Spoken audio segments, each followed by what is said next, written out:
excited to talk to you about. But let's jump into the draft really fast, and we'll talk about the Super Bowl.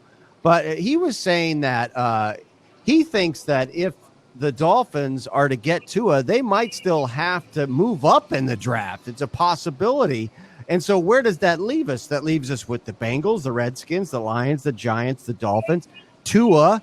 I mean, what is your thought on Tua? And what is your thought on how those first 5 slots are going to go? And of course, with the Giants in mind as well. Yeah, I think the first 2 slots, Brooks, are pretty locked in, right? Because you have Joe Burrow going number 1 to Cincinnati, and then Chase Young going number 2 to Washington. And I think that's when the chaos can begin when it comes to Tua watch, because you look at the Detroit Lions. If this is a make or break year for Matt Patricia, that means it's also a make or break year for Matthew Stafford. But would they take the quarterback to try to buy more time for Patricia? Now, if he gets to 4, if the Dolphins don't trade up to number 3 with the Detroit Lions, Brooks, I've mentioned this to you in passing before.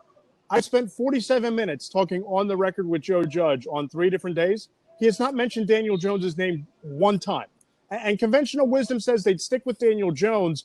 But if you're a first-time head coach in Joe Judge, do you not at least entertain the notion of getting your guy, your quarterback? And if you're not all in on Daniel Jones and Tua is sitting there at 4, what's that conversation like in the Giants' war room? So if the Dolphins are all in on Tua, my thought is you need to get as high as number 3 with the Detroit Lions. You might have to talk them out of taking Tua to make that trade